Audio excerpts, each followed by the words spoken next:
My self doctor Ryan Parmar, assistant director agriculture. मैं वर्तमान में संचालनालय किसान कल्याण तथा कृषि विकास भोपाल में पदस्थ हूँ और PMDDKY जो कि 11 अक्टूबर को प्रदेश में लॉन्च माननीय प्रधानमंत्री जी द्वारा लॉन्च की गई है, उसका मैं नोडल ऑफिसर हूँ, स्टेट नोडल ऑफिसर। आज हम PMDDKY योजना के प्रदेश में क्रियान्वयन के संबंध में चर्चा करेंगे कि इसको कितने जिलों में इसको क्रियान्वयन किया जा रहा है, कौन कौन से विभाग इसमें सम्मिलित हैं। मॉड्यूल 1, प्रधानमंत्री धन धान्य कृषि योजना। इस मॉड्यूल में हम जानेंगे कि प्रधानमंत्री धन धान्य कृषि योजना के तहत कौन कौन से उद्देश्य हैं और यह किस प्रकार कृषि उत्पादकता और किसान की आय को बढ़ावा देने में मदद करती है। हम यह भी समझेंगे कि इस योजना के माध्यम से विभिन्न कृषि गतिविधियों में कैसे उन्नत तकनीकों का उपयोग किया जाएगा और किस प्रकार से किसानों को बहुफसली खेती और टिकाऊ कृषि पद्धतियों के लिए प्रेरित किया जाएगा। मॉड्यूल 2, प्रधानमंत्री धन धान्य कृषि योजना के उद्देश्य। इस मॉड्यूल में हम जानेंगे प्रधानमंत्री धन धान्य कृषि योजना के विभिन्न उद्देश्यों के बारे में, जिनमें कृषि उत्पादकता बढ़ाना, फसल कटाई के बाद भंडारण और मूल्य संवर्धन, सिंचाई के बुनियादी ढांचे को मजबूत करना और ऋण की उपलब्धता को बढ़ावा देना शामिल है। हम ये भी समझेंगे कि इन उद्देश्यों के माध्यम से किसानों को किस प्रकार से लाभ मिल सकता है और कैसे यह योजना उनके जीवन स्तर को सुधारने में मदद करती है। मॉड्यूल 3, प्रधानमंत्री धन धान्य योजना का क्रियान्वयन। इस मॉड्यूल में हम जानेंगे कि प्रधानमंत्री धन धान्य कृषि योजना का शुभारंभ कैसे हुआ और इस योजना का क्रियान्वयन किस प्रकार किया गया। हम यह भी समझेंगे कि इस योजना की निगरानी और समीक्षा की प्रक्रिया क्या है, साथ ही किस प्रकार से विभिन्न विभागों का अभिसरण और सहयोग किया गया है ताकि यह योजना सफल हो सके। मॉड्यूल 4, प्रधानमंत्री धन धान्य योजना के अभिसरण। इस मॉड्यूल में हम जानेंगे कि प्रधानमंत्री धन धान्य कृषि योजना के तहत कौन कौन सी योजनाओं का अभिसरण किया जाएगा। हम यह भी समझेंगे कि कृषि विभाग और अन्य संबंधित विभागों की योजनाओं को मिलाकर इस योजना का क्रियान्वयन किस प्रकार किया जाएगा। इसके अलावा हम कृषि, पशुपालन, जल संसाधन, सहकारिता और अन्य विभागों की योजनाओं के बारे में जानेंगे और देखेंगे कि इनका प्रभावी क्रियान्वयन कैसे होगा। मॉड्यूल 5, प्रधानमंत्री धन धान्य योजना की समितियां। इस मॉड्यूल में हम जानेंगे कि प्रधानमंत्री धन धान्य कृषि योजना के क्रियान्वयन के लिए विभिन्न स्तरों पर समितियां कैसे गठित की गई हैं। हम यह भी समझेंगे कि जिला, राज्य और राष्ट्रीय स्तर पर इन समितियों का गठन कैसे हुआ है और उनकी निगरानी, मार्गदर्शन और समीक्षा की प्रक्रिया क्या है। इन समितियों की भूमिका योजना की सफलता सुनिश्चित करने में महत्वपूर्ण है। साथ ही हम यह भी देखेंगे कि इन समितियों में कौन कौन से सदस्य शामिल हैं और उनका योगदान क्या है। मॉड्यूल 6, प्रधानमंत्री धन धान्य योजना, समितियां और क्रियान्वयन। इस मॉड्यूल में हम जानेंगे कि प्रधानमंत्री धन धान्य कृषि योजना के तहत विभिन्न स्तरों पर समितियां कैसे गठित की गई हैं। हम यह भी समझेंगे कि जिला, राज्य और राष्ट्रीय स्तर पर इन समितियों का कार्य, निगरानी और मार्गदर्शन किस प्रकार होता है। इन समितियों का उद्देश्य योजना का प्रभावी क्रियान्वयन सुनिश्चित करना और संबंधित विभागों के कार्यों का समन्वय करना है। साथ ही हम यह भी जानेंगे कि ये समितियां किसानों को किस प्रकार सहायता प्रदान करेंगी। मॉड्यूल 7, जिला स्तर पर योजनाओं का कार्यान्वयन। इस मॉड्यूल में हम जानेंगे कि जिला स्तर पर प्रधानमंत्री धन धान्य कृषि योजना के क्रियान्वयन में कृषि विश्वविद्यालयों और विभिन्न विभागों की भूमिका क्या है। साथ ही हम यह भी जानेंगे कि किस प्रकार कृषि उत्पादकता वृद्धि, संसाधनों का दक्ष उपयोग और किसानों को तकनीकी मदद देने के लिए विभिन्न योजनाओं का अभिसरण किया जाएगा। ये मॉड्यूल ये भी स्पष्ट करेगा कि जिला स्तर पर किस तरह से कार्य योजना तैयार की जाएगी और योजना के प्रभावी क्रियान्वयन के लिए समितियां और उनकी जिम्मेदारियां क्या होंगी। इस पाठ्यक्रम में केंद्रीय मंत्रालय की भूमिका पर प्रकाश डाला गया है, जो योजना का आवंटन, डैशबोर्ड पर डेटा और तिमाही समीक्षा सुनिश्चित करते हैं। राज्य सरकार के नोडल अधिकारी जिलों का भ्रमण करके मार्गदर्शन और सहयोग प्रदान करते हैं। नीति आयोग डैशबोर्ड की समीक्षा करता है और यह सुनिश्चित करता है कि जिलों की योजना उद्देश्यों के अनुसार हो। 36 केंद्रीय योजनाओं का प्रभावी क्रियान्वयन किया जाएगा और राज्य योजनाओं को भी इसमें कन्वर्ज किया जाएगा, जिससे किसानों को लाभ होगा। इस प्रक्रिया से चयनित जिलों में समग्र विकास होगा और भविष्य में इसे पूरे प्रदेश में लागू किया जाएगा।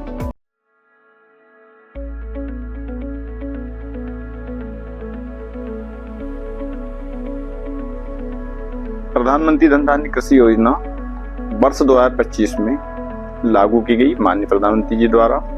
ये भारत सरकार द्वारा कृषि उत्पादकता और ग्रामीण समृद्धि को बढ़ावा देने के उद्देश्य से देश के 100 आकांक्षी जिलों में लागू की गई है, जिसमें मध्य प्रदेश के 8 जिले भी सम्मिलित किए गए हैं। इनके नाम है अनूपपुर, शहडोल, उमरिया, सीधी, अलीराजपुर, निवाड़ी, टीकमगढ़ एवं डिंडोरी। इन जिलों के चयन का आधार था भारत सरकार द्वारा ऐसे जिलों का, देश के ऐसे जिलों का चयन किया गया जिनकी कृषि उत्पादकता कम हो, जिनकी फसल सघनता, उन जिलों में फसल सघनता कम हो और कृषि ऋण की उपलब्धता या पहुंच किसानों की एवरेज से बिलो एवरेज हो। ऐसे 3 बेसिक जो क्राइटेरिया है या बेसिक आधार है, उनके ऊपर इन जिलों का भारत के 100 जिलों का चयन किया गया है, जिसमें हमारे प्रदेश के 10 जिले हैं। प्रधानमंत्री धन धान्य कृषि योजना एक नई योजना है और ये पूर्णतया कन्वर्जेंस पर आधारित है, यानी अभिसरण के ऊपर। इसमें इसका अपना कोई फंड नहीं है, लेकिन जो भारत सरकार की प्रचलित योजनाएं संचालित है सभी विभागों, इसके अंदर 11 विभाग हैं। कृषि विभाग के साथ साथ 10 अन्य विभाग भी, संबद्ध विभाग भी इसमें शामिल किए गए हैं।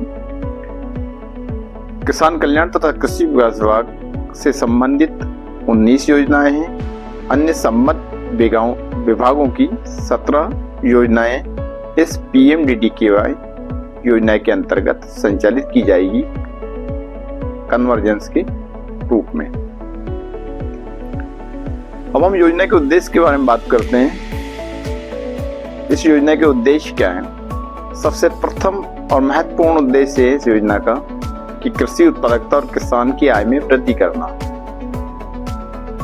जिन जिलों का चयन किया गया है उन जिलों की कृषि उत्पादकता में वृद्धि की जाए और उस जिले के कृषकों की आय में वृद्धि हो। इसके दृष्टिगत इन उद्देश्य की पूर्ति करने के लिए स्थानीय कठिनाइयों को दूर करते हुए उन्नत बीज, संतुलित उर्वरक उपयोग, कृषि की समस्त गतिविधियों में उन्नत कृषि तकनीकों का उपयोग, उन्नत कृषि यंत्रों का उपयोग आदि को बढ़ावा देकर कृषि की उत्पादकता एवं किसान की आय में वृद्धि करने के प्रयास किए जाएंगे। कृषि संसाधनों की दक्षता बढ़ाने हेतु डिजिटल टेक्नोलॉजी एवं प्रिसीजन फार्मिंग को बढ़ावा देना भी, आय के स्रोतों में विविधता लाने के लिए महिलाओं, युवाओं और कृषि से संबंधित क्षेत्रों जैसे डेयरी, मत्स्य, कुक्कुट पालन को भी बढ़ावा देना इस योजना का उद्देश्य रहेगा। इसका दूसरा महत्वपूर्ण उद्देश्य है फसल विविधीकरण और संधारणीय खेती की टिकाऊ कृषि पद्धतियों को अपनाना।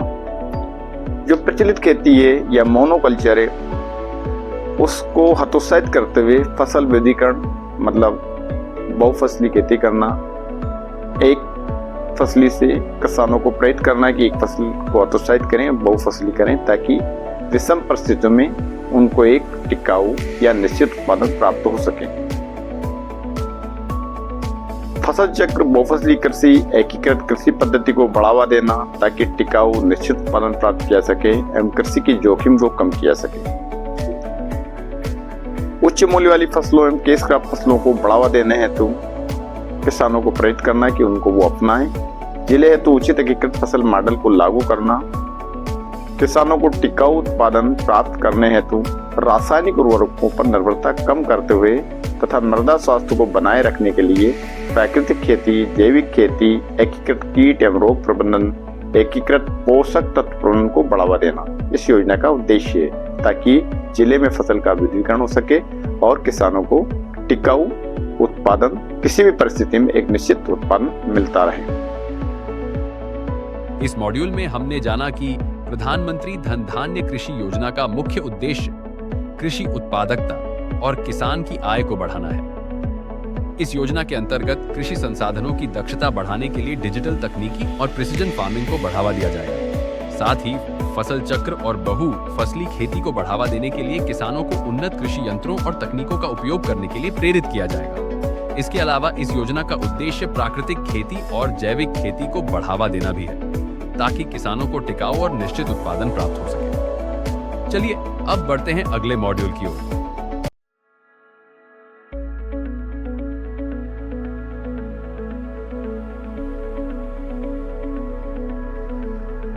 तीसरा इसका महत्वपूर्ण उद्देश्य कटाई के बाद भंडारण और मूल्य संवर्धन का विस्तार करना। हम देखते हैं कि फसल उत्पादन के पश्चात जो फसल उत्पाद होता है वो भंडारण के या उचित रखरखाव के अभाव में 30 से 40% तक क्षतिग्रस्त हो जाता है। कीटों की वजह से, उचित भंडारण सुविधा नहीं होने की वजह से, रखरखाव नहीं होने की वजह से। इसके दृष्टिगत या इसको ध्यान में रखते हुए भारत सरकार ने इस उद्देश्य को इस योजना में शामिल किया है कि जो हमारी भंडारण सुविधाएं हैं वो नॉट डिस्ट्रिक्ट लेवल, वो विकासखंड लेवल तक हो, पंचायत लेवल तक उनको विस्तारित करना। मतलब किसानों को अपने खुद प्रक्षेत्र के आसपास ही भंडारण सुविधा उपलब्ध कराना। फसल कटाई उपरांत कृषि उपज एवं उत्पाद को सुरक्षित रखने हेतु विकासखंड स्तर, पंचायत स्तर पर इन सुविधाओं को निर्माण करना या किसानों को इसके लिए प्रेरित करना कि वो इन सुविधाओं का उपयोग करें। फसल कटाई उपरांत होने वाली क्षति को कम किया सके, ताकि कृषि उपज के मूल्य संवर्धन हेतु संस्करण एवं पैकेजिंग इकाइयों को बढ़ावा देना। किसान उत्पादन तो कर लेता है लेकिन उसका वैल्यू या मूल्य नहीं मिल पाता। यदि हम उसको संस्करण पैकेजिंग की सुविधा उपलब्ध कराएंगे तो निश्चित ही यदि हम किसी चीज की प्रोसेसिंग कर लेते हैं, किसी उत्पाद की प्रोसेसिंग कर लेते हैं तो उसका 2 से 3 गुना उसके मूल्य में वृद्धि हो जाती है। एक रॉ मटेरियल के अलावा और एक प्रोसेस मटेरियल हम बेचते हैं। विभिन्न प्रोसेसिंग प्रैक्टिसेस को अपना के, जैसे इसमें ग्रेडिंग हो सकता है, छनाई हो सकती है, पैकेजिंग हो सकता है, तो निश्चित ही उसकी मूल्य में 2 से 3 गुना वृद्धि होती है और बाजार भी उसमें अच्छा मिलता है। साथ ही किसानों को कृषि उपज विपणन हेतु उचित बाजार उपलब्ध कराना, आयात पर भारत की निर्भरता कम करने के लिए खाद्यान्न, दलहन और तिलहन में आत्मनिर्भरता प्राप्त करना। जैसा हम देखते हैं कि आज हमारी खपत का करीबन, जो आइलैंड में बात करें हम तिलहन में, तो 60% हमारी खपत का हम आयात करते हैं। जो हमारे तेल का या तिलहन का हम बोलेंगे आयल के, उसमें 60% हम, दलहन में हम 12 से 14% आज भी हम इंपोर्ट करते हैं। टोटल हम यदि खाद्यान्न की बात करें तो 5 से 8% के करीबन हम लोग कृषि आयात उत्पाद को आयात करते हैं। तो हमारा उद्देश्य ये है कि यदि हमारा ये भंडारण की वजह से हमारा उत्पादन सुरक्षित रहेगा तो हमारी आयात पर भी निर्भरता कम हो जाएगी और जो हमारा क्षतिग्रस्त होने वाला उत्पाद भी बच सकेगा। चौथा उद्देश्य है सिंचाई के बुनियादी ढांचे को मजबूत करना एवं सिंचाई को बढ़ावा देना। अभी हम बात करें तो हमारी प्रदेश में 65 लाख 55 से 60 लाख हेक्टेयर हमारी सिंचित भूमि है। इसको बढ़ावा देना, और ना ही बढ़ावा देना सिंचित क्षेत्र को में वृद्धि करना, बल्कि सिंचाई की नई नई विधियां या उन्नत विधियां या सूक्ष्म सिंचाई के उपयोग करने हेतु किसानों को प्रेरित करना, उनको सुविधा उपलब्ध कराना, जिसमें ड्रिप इरिगेशन, स्प्रिंकलर, जिससे कि 80% से 90% तक पानी की बचत होती है। यदि हम बात करें ड्रिप की तो उसमें 90% पानी की बचत होती है, 90-95%। और यदि स्प्रिंकलर की बात करें तो फ्लड इरिगेशन की तुलना में 80% तक पानी की बचत होती है। और हम जहाँ 2 सिंचाई कर रहे हैं वहाँ पर हम स्प्रिंकलर के माध्यम से 4 सिंचाई कर सकते हैं फसलों में और हमारा उत्पादन बढ़ा सकते हैं। इसी तरह जिन फसलों में ड्रिप उपयोग किया सकता है उनमें ड्रिप को लगाकर, जैसे हमारी उद्यानिक फसलें हैं, गन्ना जैसी फसलें हैं, उनमें हम ड्रिप के द्वारा पानी का बेस्ट यूटिलाइज, हमारे पास जो उपलब्ध पानी का बहुत ही अच्छा उपयोग कर और अच्छा उत्पादन ले सकते हैं। पांचवा इसका महत्वपूर्ण उद्देश्य दीर्घकालिक एवं अल्पकालिक कृषि ऋण की उपलब्धता को सुगम बनाना। हमारे जो कृषक हैं उनको जो प्राइवेट एक तरह के ऋण देने वाले लोग होते हैं उनके चंगुल से मुक्त करके संस्थागत ऋण उपलब्ध कराना। संस्थागत ऋण उपलब्ध कराने से उनको फायदा होगा कि एक तो उनका परसेंट कम मिलेगा। जैसे हम केसीसी की बात करें, केसीसी में 7% पे मिलता है और इसमें करीबन 3% भारत सरकार स्टेट गवर्नमेंट सब्सिडी देती है ताकि उसको 4% ही पड़े उस समय का, और मैक्सिमम 5 लाख तक उसको ऋण इसके अंदर मिल जाता है बिना किसी गारंटी के। वो 2 लाख तो कृषि ऋण रह सकता है। तो वो इन बाजार के चंगुलों से किसानों को निजात मिलेगी, उनको ऋण की उपलब्धता संस्थागत हो पाएगी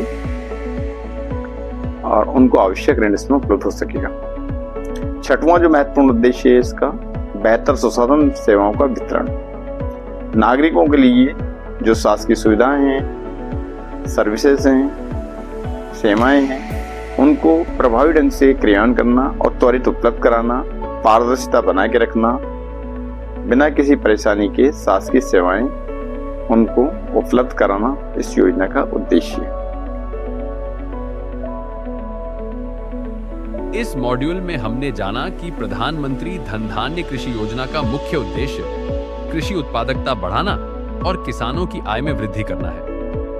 इस योजना में फसल कटाई के बाद भंडारण और मूल्य संवर्धन पर ध्यान दिया गया है, जिससे किसानों को अपने उत्पाद का उचित मूल्य मिल सके।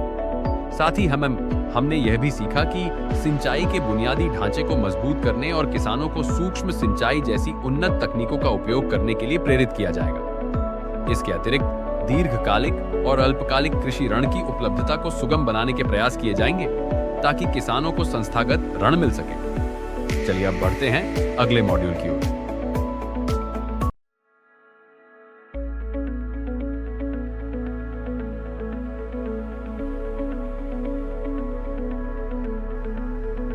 प्रदेश में योजना का शुभारंभ, जैसा मैंने जिक्र किया था कि इसका माननीय हमारे प्रधानमंत्री जी द्वारा 11 अक्टूबर 2025 को पूरे भारत के चयनित 100 जिलों हेतु शुभारंभ किया गया था, जिसमें हमारे प्रदेश के 8 जिले सम्मिलित हैं। इस शुभारंभ कार्यक्रम को वृहद स्तर पर पूरे प्रदेश में आयोजित किया गया था, जिसमें विभिन्न माध्यम से कृषकों ने सहभागिता की थी। सभी जिला मुख्यालयों पे, कृषि उपज मंडियों में, विकासखंड स्तर पर, कृषि विज्ञान केंद्रों में, जिला पंचायत, जनपद पंचायत और ग्राम पंचायत स्तर पर इस शुभारंभ कार्यक्रम का आयोजन कर लोगों को इसके बारे में जानकारी दी गई थी, जिसमें लगभग 21,734 पर इस योजना का शुभारंभ कार्यक्रम प्रदेश में आयोजित किया गया था और लगभग 3,02,540 कृषकों द्वारा इस योजना के शुभारंभ कार्यक्रम में सहभागिता की थी लिंक के माध्यम से। और कुछ जिलों पे तो हमने इसको 2-वे कनेक्शन के माध्यम से, जिसमें कि माननीय प्रधानमंत्री द्वारा कृषकों से संवाद भी स्थापित किया था।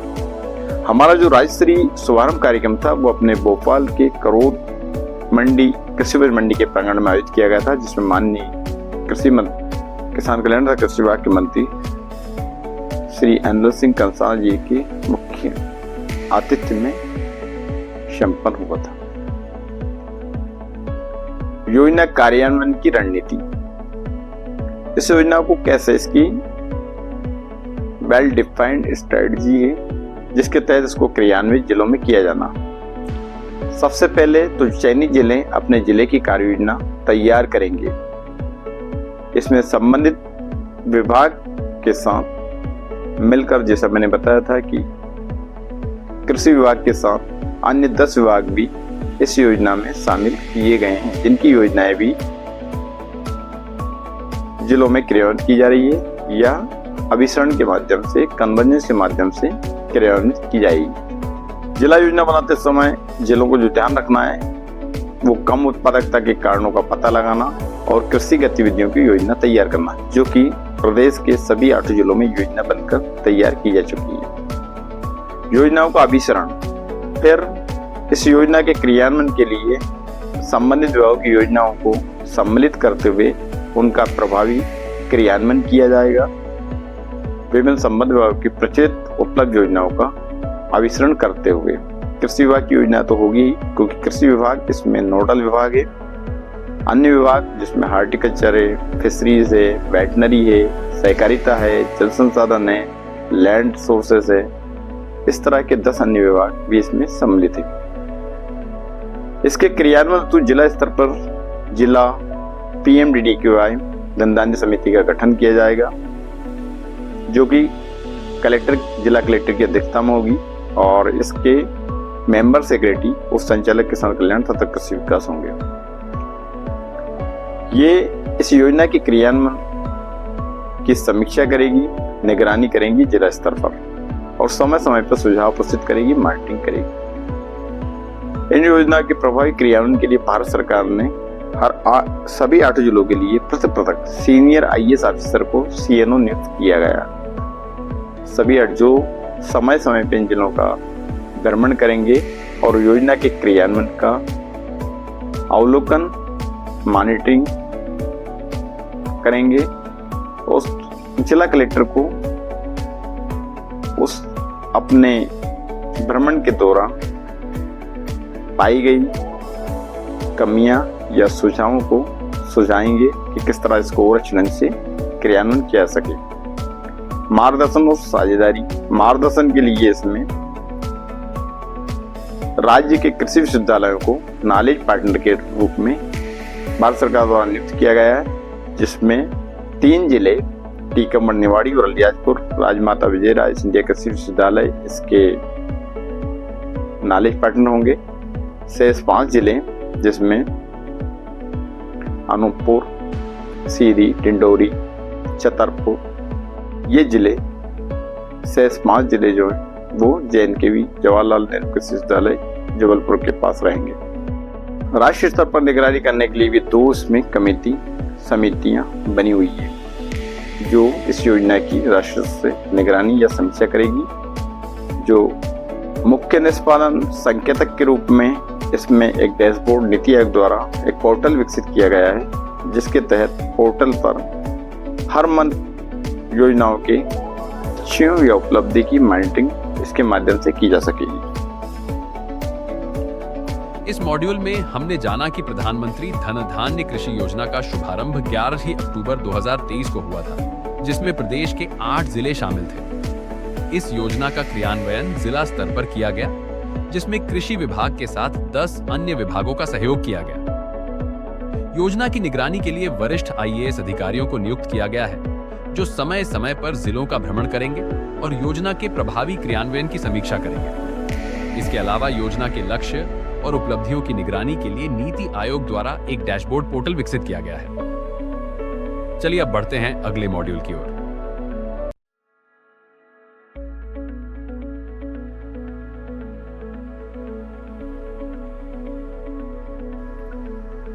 कौन कौन सी योजनाएं कन्वर्जेंस की जाएगी या अभिसरण जिनका किया जाएगा।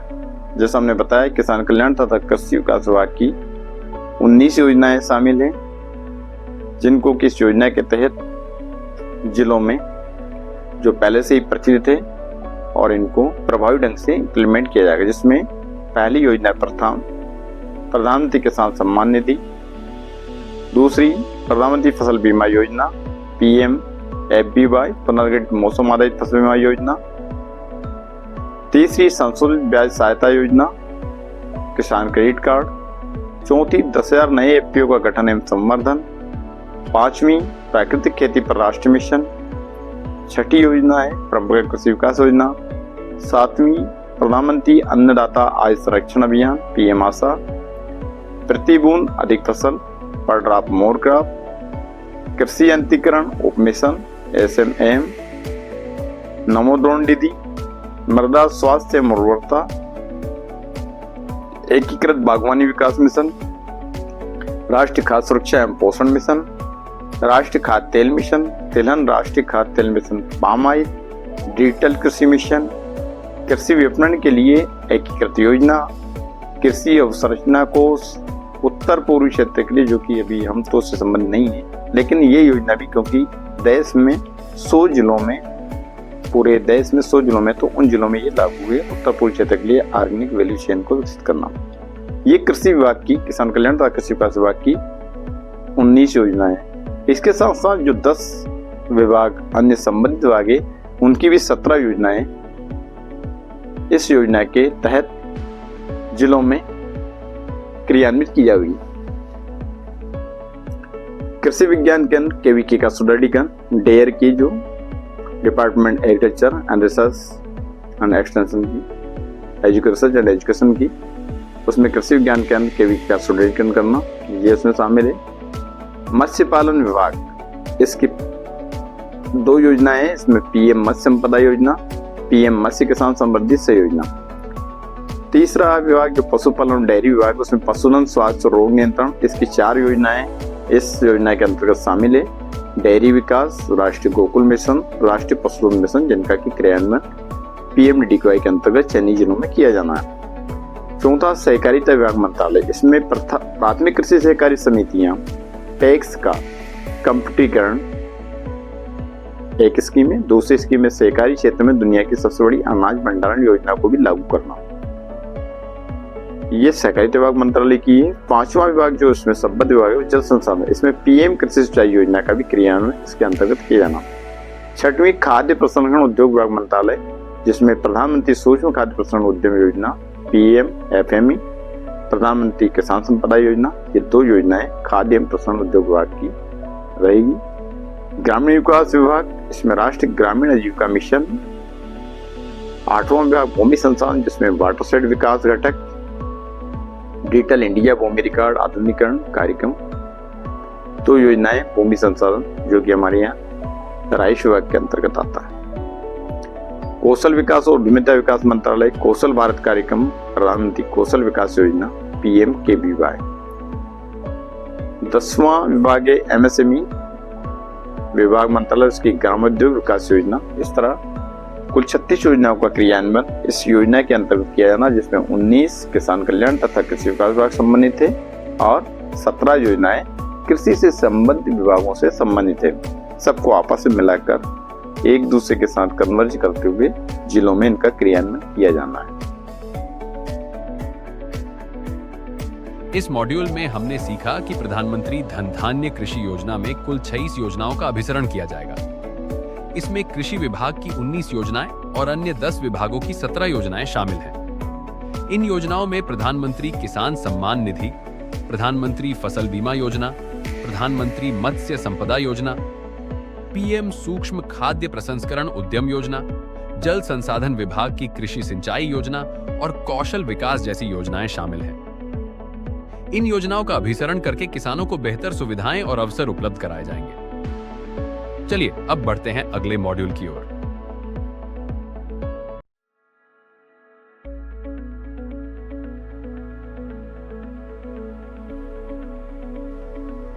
अब हम कहते हैं विभिन्न स्तर पर क्रियान्वयन समितियों, इस योजना के क्रियान्वयन के लिए इसमें व्यवस्था या प्रावधान किया गया है कि सभी स्तर पर समितियां हो जो इसकी नियमित रूप से मॉनिटरिंग करें, है ना, गाइडेंस करें और समीक्षा करें।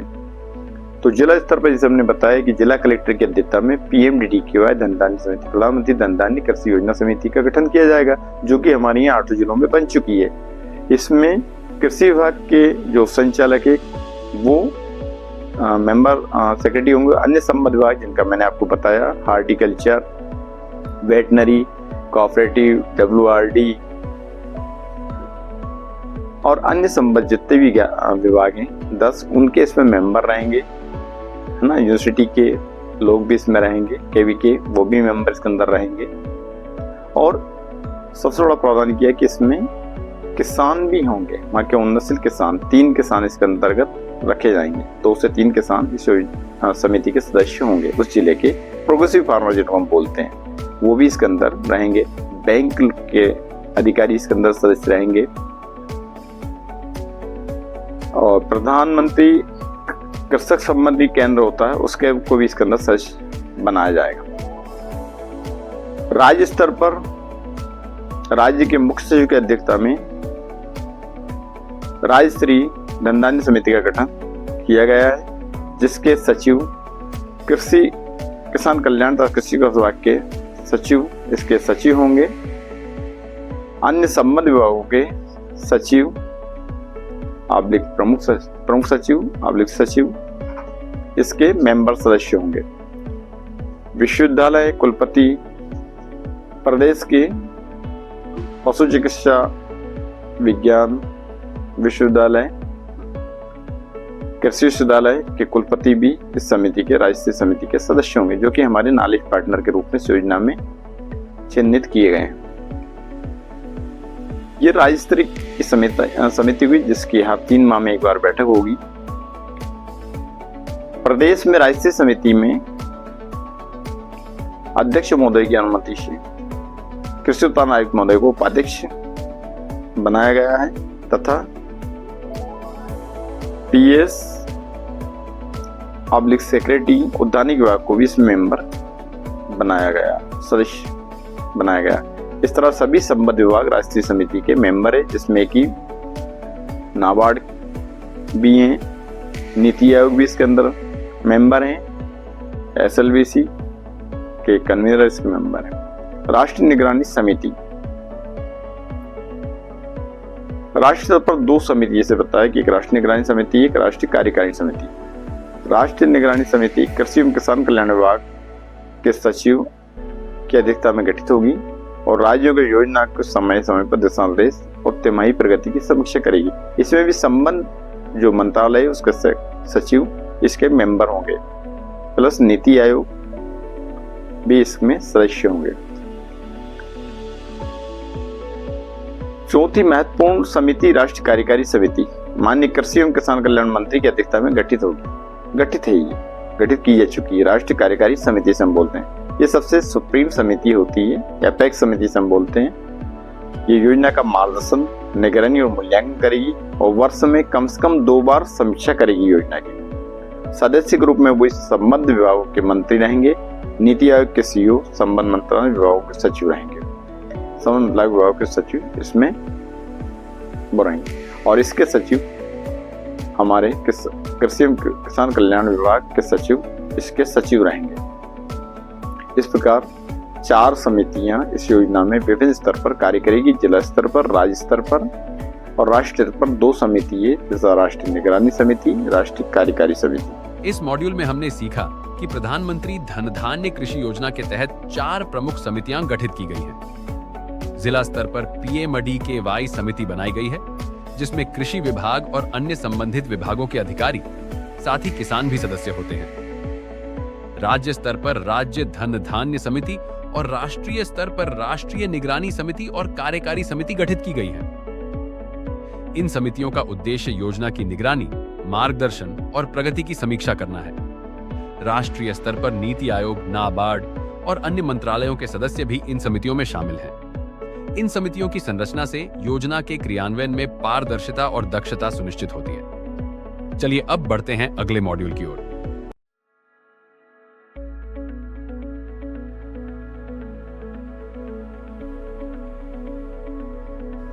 अब जिला स्तरीय समिति हम बोलते हैं। जिला स्तरीय समिति का हमने जिक्र किया था कि जिला से जो कि हमें 8 तो चयनित 8 जिलों में इनका गठन किया जा चुका है। इसमें जिला कलेक्टर चेयरपर्सन है, यानी कि अध्यक्ष होंगे। CO जिला पंचायत सदस्य होंगे। हमारे किसान कल्याण तथा कृषि विकास विभाग के उप संचालक इसके मेंबर सेक्रेटरी होंगे, सचिव होंगे, सदस्य सचिव होंगे। District level officer horticulture, fisheries, animal husbandry, cooperative, Panchayati Raj officer, executive engineer irrigation, lead bank officer, NABARD, KVK और 2 प्रोग्रेसिव फार्मर्स से बताया कि 2 प्रोग्रेसिव फार्मर्स इसमें रहेंगे जो जिले के उन्नतशील किसान होंगे। किसान समृद्धि केंद्र भी इसमें मेंबर सदस्य होंगे। अदर रिलेवेंट, यदि कोई कलेक्टर को ऐसा लगे तो और भी इसमें अध्यक्ष और भी अपनी सुविधा से और भी सदस्यों को इसमें जोड़ सकते हैं। ये जिला स्तरीय समिति जो कि जिले की कार्य योजना बनाएगी और जिले के सभी संबंधित विभागों के साथ समन्वय कर योजना का क्रियान्वयन कराएगी। जिला स्तरीय समिति के क्या रोल होगा, उसके क्या दायित्व होंगे, क्या कार्य होंगे। जिला कलेक्टर की अध्यक्षता में संबद्ध विभागों के साथ पीएम धन धान्य कृषि योजना समिति का गठन किया गया है। पीएम धन धान्य कृषि योजना जिले का बेसलाइन सर्वे कराएगी। एक्शन प्लान बनाने के लिए जो जिला की पीएमडीडी की कार्य योजना बनेगी, उससे पहले वहाँ का बेसलाइन सर्वे होगा कि आज हम किस स्थिति पे, जिला किस स्थिति पे और क्या हमारे टारगेट हम फिक्स करेंगे, उसका बेसलाइन सर्वे किया जाएगा। और समेकित कार्य योजना जैसे बनेगी कि एग्रीकल्चर के साथ साथ अन्य 10 विभागों के भी कार्य योजना में तैयार किए जाएंगे, जिनका की क्रियान्वयन किया जाना। जिले की समेकित कार्य योजना अनुसार निश्चित समय में लक्ष्य पूर्ति करना। एक 5 साल का पूरा ढांचा तैयार किया जाएगा और क्या क्या काम उस एक्शन प्लान में डिफाइन किए जाएंगे, कौन से ईयर में कौन सा काम देना, ये भी सुनिश्चित रहेगा कि पहला ऑब्जेक्टिव के हिसाब से कार्य योजना तैयार की जाएगी। 5 उद्देश्यों को ध्यान में रखते हुए जिला कार्य योजना तैयार होगी, उनके टारगेट डिसाइड होंगे, उनके लिए समय सीमा भी निर्धारित होगी कि कब तक इनकी पूर्ति की जाना है। समिति परिणाम आधारित लक्ष्य तय करके जिले की फसल सघनता, उत्पादकता, फसल कटाई उपरांत अधिसूचना में वृद्धि करना या उनका विकास करना, फसल विविधीकरण, उद्यानिकी, मत्स्य, पशुपालन, डेयरी और ऋण प्रवाह आदि पर कार्य करेगी। ऋण की सुगमता कैसे किसानों को भी ये जिला स्तरीय समिति के दायित्व होंगे और विशेष समय समय पर इसका मॉनिटरिंग और मूल्यांकन का कार्य करेगी। जिला कलेक्टर जब अपनी सुविधा के अनुसार कम से कम हर माह तो इसकी बैठक आयोजित करना और जब आवश्यकता हो तब जिला कलेक्टर के अध्ययन की बैठक आयोजित कर निर्णय लेकर संबंधित को निर्देश दिए सकते हैं। यह योजना का प्रभावी क्रियान्वयन किया जाएगा। दूसरी महत्वपूर्ण समिति इसकी होती है, ये तो हमारी डिस्ट्रिक्ट लेवल पे थी। दूसरी जो महत्वपूर्ण समिति होती उसका भी दायित्व जो राज्य स्तरीय समिति है, उसमें हमारे मुख्य सचिव मध्य प्रदेश शासन इसके अध्यक्ष होंगे। एग्रीकल्चर प्रोडक्शन कमिश्नर प्रदेश में इसके उपाध्यक्ष होंगे। Principal secretary agriculture, personal secretary agriculture जो किसान कल्याण तथा कृषि विकास के सचिव, वो इसके सदस्य सचिव होंगे।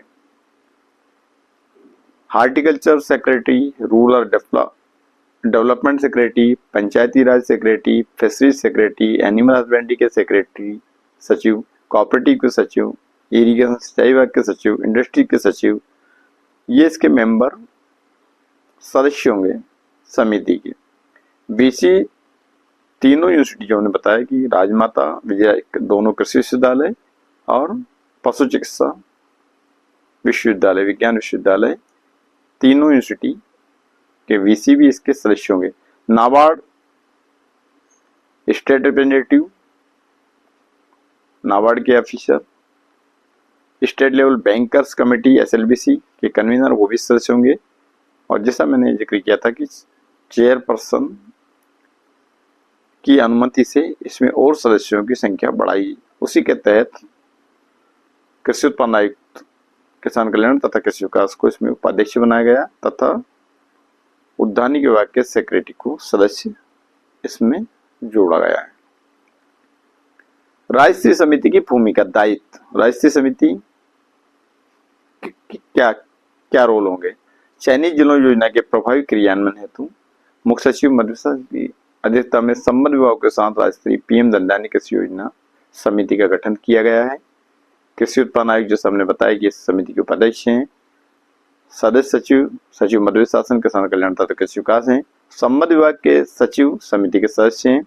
राष्ट्रीय समिति योजना के प्रभावी क्रियान्वयन हेतु संबद्ध विभागों के समन्वय तथा चयनित जिलों में योजनाओं के कन्वर्जेंस, जो योजनाएं अन्य विभागों के उनके साथ कन्वर्जेंस, फंड फ्लो एवं बजट का समय पर जारी करना, इस पर विशेष फोकस करेगी।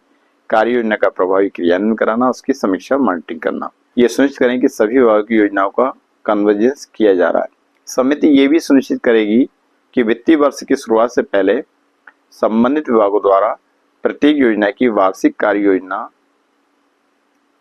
में सभी विभागीय वार्षिक योजनाओं को शामिल कर लिया गया है। इसको देखा जाएगा और इसको सुनिश्चित करेगी कि इन सबको शामिल किया है या नहीं किया। समिति विशेष रूप से चयनित जिलों के उत्पादों के विपणन, ब्रांडिंग और मूल्य वर्धन हेतु जिलों को सहयोग प्रदान करेगी। जिले के जो उत्पाद है उसकी कैसे अच्छे से अच्छे विपणन व्यवस्था हो सके, उसकी ब्रांडिंग हो सके, उसका मूल्य वर्धन हो, पैकेजिंग या प्रोसेसिंग को बढ़ावा देने हेतु जिलों को सहयोग करेगी, जिलों को मार्गदर्शन देगी। समिति प्रमुख विभागों में कृषि, बागवानी, पशुपालन, मत्स्य पालन, ग्रामीण विकास, सहकारिता और कृषि विज्ञान केंद्र से संबंधित सभी जिला स्तर, ब्लॉक स्तर और ग्राम स्तर के रिक्त पदों को शीघ्र भरने की कार्रवाई सुनिश्चित कराएगी। ये सुनिश्चित करेगी कि जिलों में संबंधित विभागों के वर्किंग फोर्स विभिन्न स्तर पर स्वीकृत पदों की पूर्ति, रिक्त पद यदि रिक्त पद है तो उनकी पूर्ति कराना या दूसरे पास के जिलों से डिप्लॉयड करना, ये राज्य स्तरीय समिति की भूमिका होगी। राज्यों की प्रचलित राज्य योजनाओं का साथ ही इसमें भारत सरकार की योजना तो है ही, लेकिन राज्य योजनाओं का भी कन्वर्जेंस इस योजना के तहत किया जाना है। इस मॉड्यूल में हमने सीखा कि प्रधानमंत्री धन धान्य कृषि योजना के तहत जिला, राज्य और राष्ट्रीय स्तर पर समितियां बनाई गई हैं। इन समितियों का उद्देश्य योजना के कार्यान्वयन की निगरानी करना, प्रगति की समीक्षा करना और किसानों को सहायता प्रदान करना है। जिला स्तर पर PMDKY समिति कृषि विभाग, अन्य संबंधित विभागों और किसानों को शामिल करके कार्य योजना तैयार करती है। राज्य स्तर पर राज्य धन धान्य समिति और राष्ट्रीय स्तर पर राष्ट्रीय निगरानी समिति और कार्यकारी समिति गठित की गई हैं। ये समितियां सभी विभागों के बीच समन्वय सुनिश्चित करती हैं और योजना के प्रभावी क्रियान्वयन को सुनिश्चित करती हैं। चलिए अब बढ़ते हैं अगले मॉड्यूल की ओर।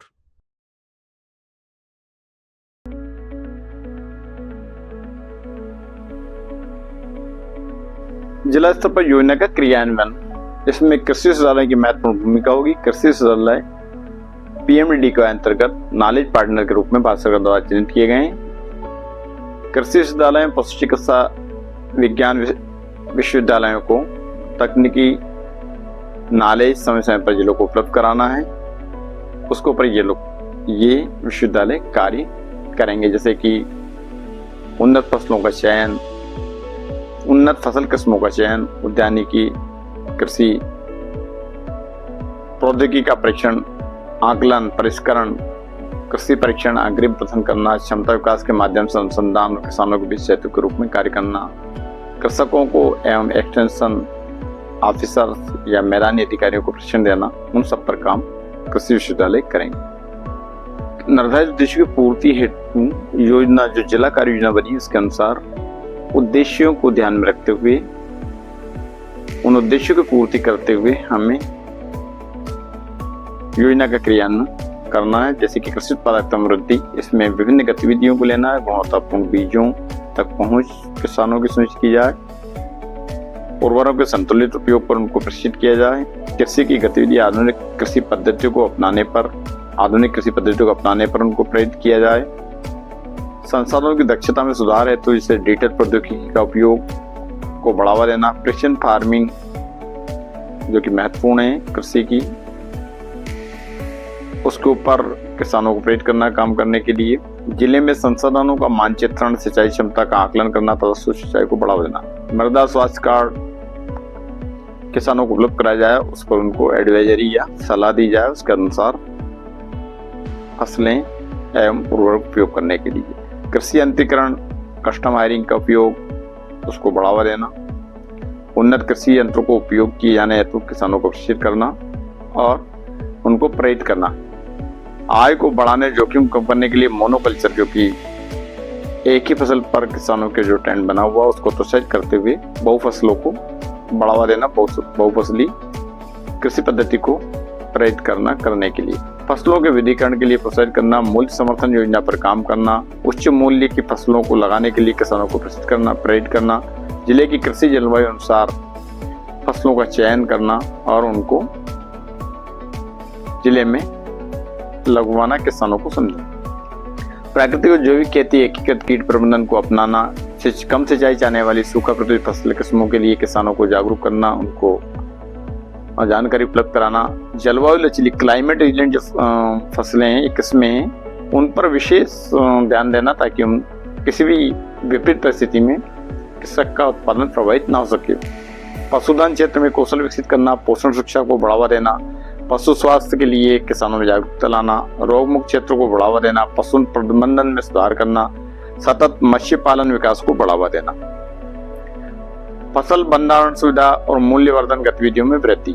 फसल कटाई के बाद के नुकसान को कम करने के लिए पंचायत और विकासखंड स्तर पर भंडारण सुविधाओं को विकसित करना या उनको उपयोग करने के लिए किसानों को प्रेरित करना, प्रशिक्षित करना, कृषि उत्पादों के थोक विपणन में किसानों को बेहतर बाजार तक पहुंचने में मदद करना, मूल्य संवर्धित या प्रसंस्करण विधि अपनाए, पैकेजिंग को अपनाए, ग्रेडिंग, पैकिंग आदि पर किसानों को प्रशिक्षण देना ताकि वो अपने उत्पाद को अच्छे मूल्य में बाजार में बेच सकें। भंडारण हेतु बुनियादी ढांचे में दीर्घकालिक वित्तीय सहायता प्रदान करना, कोल्ड स्टोरेज, गोदामों, साइलो, पैकिंग इकाइयां, लॉजिस्टिक सुविधाओं, राइपनिंग चेम्बर, वैक्सिंग संयंत्रों, सामुदायिक कृषि संबंधी परिसंपत्ति के विकास में मदद करना, किसानों की सामूहिक सौदेबाजी को मजबूत करना तथा मध्यस्थों बिचौलियों से उनको निजात दिलाना या उनके चंगुल से छुटकारा दिलाना। इस हेतु एफपीओ को बढ़ावा देना, जिलों में एफपीओ का गठन कराना और एफपीओ को प्रशिक्षित करना, एफपीओ को ट्रेन करना, किसानों को प्रेरित करना कि वो एफपीओ की सदस्यता ग्रहण करें। सिंचाई सुविधाओं में सुधार, ये बहुत महत्वपूर्ण उद्देश्य है कि बिना सिंचाई की कृषि का उत्पादन बढ़ाना असंभव है। तो कृषि सिंचाई का क्षेत्र तो बढ़ाना, साथ साथ में कृषि में जो माइक्रो इरिगेशन है उसके तहत आपका ड्रिप स्प्रिंकलर जैसी सिंचाई पद्धतियों से किसानों को प्रशिक्षित करना और उनको उपयोग करने के लिए उनको प्रेरित करना ताकि सिंचाई जल का अधिक से अधिक उपयोग हो सके और किसान को भी अपनी फसलों के अधिक पानी मिल सके। कमांड क्षेत्र का विकास करना, पारंपरिक जल निकायों को पुनर्जीवित करना और जल संरक्षण तकनीक को बढ़ावा देना, जिला जल योजनाओं को जिला दंडान योजना के साथ एकीकृत करना, जोड़ना, संबंधित विभाग की जल संबंधी गतिविधियों का भी इसमें कन्वर्जेंस करना। जो पांचवा जो महत्वपूर्ण होता है, लघु और दीर्घकालिक ऋण पहुंच की सुविधा। किसानों को किसान क्रेडिट कार्ड और अन्य सस्ते ऋण सुविधा तक पहुंचने के लिए सुविधा प्रदान करना, उनको फैसिलिटेट करना, उनको प्रशिक्षित करना, उनको सहयोग करना, उनको बताना कि केसीसी ऋण से आपको कितना फायदा होगा। क्योंकि केसीसी जो होता है वो 7% पर उसका ब्याज होता है, जबकि प्राइवेट उसको काफी महंगा पड़ता है। किसी निजी लोनी से वो लेगा तो काफी महंगा पड़ेगा। तो उनको उन चुंगलों से मुक्त करना और केसीसी के लिए उनको प्रेरित करना, प्रोत्साहित करना कि कैसे अधिक से अधिक उस जिलों के किसानों के केसीसी बने। किसान क्रेडिट कार्ड पशुपालन और मत्स्य पालन क्षेत्र के लिए भी केसीसी का विस्तार करना, कृषि अवसंरचना कोष का उपयोग करने के लिए उनको प्रशिक्षित करना, दीर्घकालिक ऋण सुविधा सुलभ कराना। इस मॉड्यूल में हमने जाना कि प्रधानमंत्री धन धान्य कृषि योजना के अंतर्गत विभिन्न विभागों और कृषि विश्वविद्यालयों का अभिसरण किस प्रकार किया जाएगा। हमने देखा कि कृषि उत्पादकता वृद्धि के लिए जिले में कार्य योजना बनाई जाएगी, जिसमें उन्नत कृषि पद्धतियों, संसाधन प्रबंधन और सिंचाई सुधार को प्रमुख स्थान दिया जाएगा। इसके अतिरिक्त हमने यह भी जाना कि योजना के अंतर्गत किसानों को विभिन्न वित्तीय और तकनीकी सहायता प्रदान की जाएगी। इस प्रकार योजनाओं का प्रभावी क्रियान्वयन सुनिश्चित करने के लिए समितियों का गठन किया जाएगा, जो जिला स्तर पर सभी गतिविधियों की निगरानी और समीक्षा करेंगी।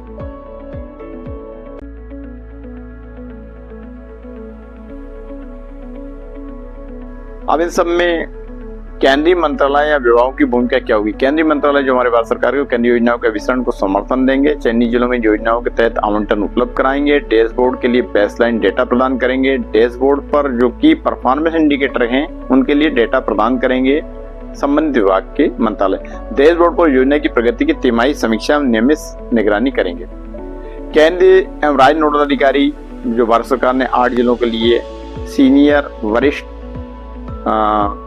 भारतीय प्रशासनिक सेवा के अधिकारियों को इसके लिए सेंट्रल नोडल अधिकारी नियुक्त किए, उसी तर्ज पर स्टेट गवर्नमेंट द्वारा भी सभी 8 जिलों के लिए स्टेट नोडल ऑफिसर भी नियुक्त किए, जो कम से कम 3 माह में एक बार उन जिलों का भ्रमण करेंगे, चयनित 8 जिलों का जो उनको आवंटित थे। वीसी बैठक के माध्यम से योजना की समीक्षा करेंगे, उनको मार्गदर्शन प्राप्त करेंगे, कलेक्टर को सहयोग प्रदान करेंगे। अभिसरण में शामिल किसान कल्याण, कृषि विकास संबंधित विभागों के साथ समन्वय कर योजनाओं का कन्वर्जेंस करवाएंगे जिला कार्य योजना के क्रियान्वयन चुनौतियों का पता लगाएंगे और संभावित समाधानों हेतु जिला कलेक्टर को मार्गदर्शन देंगे। जिले की कृषि और संबंध क्षेत्रों की सर्वोत्तम गतिविधियों का डॉक्यूमेंटेशन कराएंगे और दस्तावेजों का रिकॉर्ड तैयार कराएंगे। नीति आयोग की भूमिका, नीति आयोग की महत्वपूर्ण भूमिका है, क्योंकि नीति आयोग के पूर्व के जिलों से ही प्रेरित होकर इस योजना को लागू किया गया। पूर्व में जो प्रचलित आकांक्षी जिलों थे उन्हीं की प्रगति को, उन्हीं की उपलब्धि को देखते हुए भारत सरकार द्वारा PMDDY में 100 जिलों का चयन किया गया है इस योजना को लागू करने के लिए। नीति आयोग डैशबोर्ड जो कि पोर्टल विकसित किया है, जिस पर कि हमारे सभी जिलों ने जिले की कार्य योजना को अपलोड कर दिया है और उस पे उसके इंडिकेटर वाइज टारगेट और अचीवमेंट की भी फीडिंग की जा रही है, जिसकी मॉनिटरिंग सभी संबद्ध विभाग अपने स्तर से कर सकते हैं। पोर्टल पर अपलोड की गई जिला योजना की समीक्षा नीति आयोग स्वयं भी करेगा, मार्गदर्शन देंगे और सुनिश्चित करेंगे कि योजना के उद्देश्य और जिलों द्वारा निर्धारित प्राथमिकताओं में समुचित तालमेल है कि नहीं है, जो उन्होंने योजना तैयार की है और जो उद्देश्य योजना के उसका अनुकूल है कि नहीं है। योजना के क्रियान्वयन निगरानी में CNO को यथोचित सहयोग प्रदान करेंगे। चयनित जिलों के फील्ड अधिकारियों के लिए प्रशिक्षण आयोजित करेंगे। नीति आयोग द्वारा चयनित जिलों के लिए युवा पेशेवर नियुक्त करेंगे जो तकनीकी विशेषज्ञता और स्थानीय के संदर्भ में बीच समन्वय सुनिश्चित करेंगे। जिला स्तर पर CSR नेटवर्क के माध्यम से योजना का क्रियान्वयन में मदद करेंगे।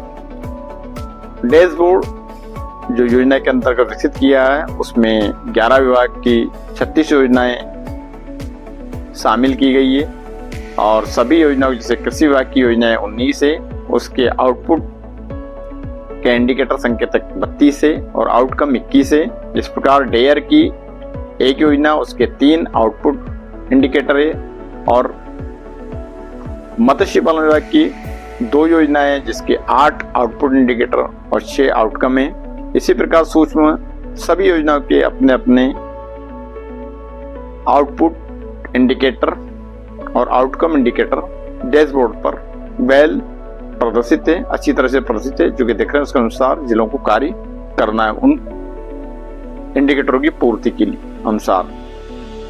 योजनाओं के क्रियान्वयन हेतु जो जिले द्वारा सभी विभागों की योजनाओं के इंडिकेटर, स्कीम वाइज इंडिकेटर निर्धारित किए गए, उन इंडिकेटरों में जिलों स्टेट से भारत सरकार से जो लक्ष्य दिए गए हैं उन लक्ष्य को उस पे वो डैशबोर्ड के ऊपर फीड करेंगे और उसके अकॉर्डिंग उसकी पूर्ति हर माह क्यूमुलेटिव मोड में नवंबर में हमने कितना अचीव किया, दिसंबर में कितना अचीव किया, जनवरी तक हम कितना अचीव करेंगे, वो पर मंथ हम मॉनिटर कर सकते हैं। इस तरह सभी scheme wise input output indicator का प्रावधान डैशबोर्ड को किया गया, जिसकी फीडिंग जिले स्तर पर, जिसके डाटा जिला स्तर से अपलोड होंगे, जिसकी समीक्षा जिला स्तर पर, राज्य स्तर पर और भारत सरकार के स्तर पर सभी संबद्ध विभागों द्वारा की जा सकती है। इस तरह इस योजना का पूरा क्रियान्वयन होगा और इस योजना के लागू होने से उन 8 चयनित जिलों की सूरत एकदम चेंज हो जाएगी। विकास के मामले में वो अग्रणी हो जाएंगे, क्योंकि इनके चयन का आधार जो भारत सरकार द्वारा चयन किया गया था वो कम प्रोडक्टिविटी, कम फसल सघनता और ऋण की आसानी से उपलब्धता या बिलो एवरेज उपलब्धता थी, उसको ध्यान में रखते हुए उनका चयन किएगा। इन्हीं को फोकस रखते हुए इस योजना में जो ऑब्जेक्टिव बनाए गए हैं वो चहुमुखी विकास के लिए उपयोगी होंगे इस जिलों के लिए और इसी की सफलता के आधार पर इस योजना को पूरे प्रदेश में लागू किया जाएगा। अगले चरण में, प्रथम चरण में केवल 8 जिले भारत सरकार द्वारा इसमें चिन्हित किए गए हैं, जिसमें किसान कल्याण तथा कृषि विकास विभाग की 19 योजनाएं और अन्य संबंधित विभागों की 17 योजनाएं, इस तरह कुल 36 योजना का क्रियान्वयन किया जाएगा। साथ ही इसके साथ एक और बहुत अच्छी विशेषता इस योजना की, इसमें राज्य योजनाओं को भी इसके साथ कन्वर्जेंस में उपयोग किया जाना है। तो जो वर्तमान 36 योजनाएं वो बढ़कर 50 योजना भी हो सकती है, जैसा मध्य प्रदेश शासन का निर्णय है कि राज्य योजनाओं को भी इन जिलों में कन्वर्जन के रूप में उपयोग किया जाए, उसका किया, इससे ये किसानों के लिए काफी लाभकारी सिद्ध होगी। इस पाठ्यक्रम में हमने जाना कि केंद्रीय मंत्रालय और राज्य सरकार दोनों मिलकर योजनाओं के क्रियान्वयन में महत्वपूर्ण भूमिका निभाते हैं। केंद्रीय मंत्रालय जिले में योजनाओं का आवंटन, डैशबोर्ड पर डेटा प्रदान करने और तिमाही समीक्षा करते हैं, नीति आयोग द्वारा डैशबोर्ड की समीक्षा और मार्गदर्शन की जाती है, जिससे योजनाओं का सही तरीके से क्रियान्वयन सुनिश्चित होता है। राज्य और केंद्रीय अधिकारी जिलों का भ्रमण कर योजना की प्रगति की निगरानी करते हैं। इस प्रक्रिया से चयनित जिलों में समग्र विकास होगा और आगामी चरणों में इसे पूरे प्रदेश में लागू किया जाएगा।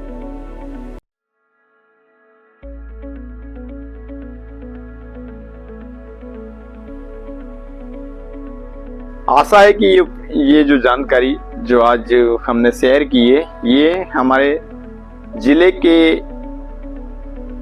विभागीय अधिकारियों के साथ साथ किसानों के लिए भी उपयोग होगी और इस योजना के क्रियान्वयन में काफी लाभदायक सिद्ध होगी। संबंधित विभाग भी इस जानकारी का उपयोग कर अपनी योजना की मॉनिटरिंग कर सकते हैं और ये सभी तरह से काफी लाभप्रद सिद्ध होगी। इस प्रशिक्षण में हमने सीखा कि प्रधानमंत्री धन धान्य कृषि योजना का मुख्य उद्देश्य कृषि उत्पादकता को बढ़ाना और किसानों की आय में वृद्धि करना है। इस योजना के तहत डिजिटल तकनीकी और प्रिसिजन फार्मिंग को बढ़ावा दिया जाएगा। साथ ही बहुफसली खेती और जैविक खेती को प्रोत्साहित किया जाएगा। हमने ये भी समझा कि इस योजना के क्रियान्वयन के लिए केंद्रीय मंत्रालय और राज्य सरकार के विभागों का अभिसरण किया जाएगा, जिससे किसानों को बेहतर सुविधाएं मिल सकें। हमने ये सीखा कि इस योजना के तहत कृषि संसाधनों की दक्षता बढ़ाने के लिए विभिन्न योजनाओं का समन्वय किया जाएगा। जिला, राज्य और राष्ट्रीय स्तर पर समितियां गठित की गई हैं, जो योजना के प्रभावी क्रियान्वयन की निगरानी करती है।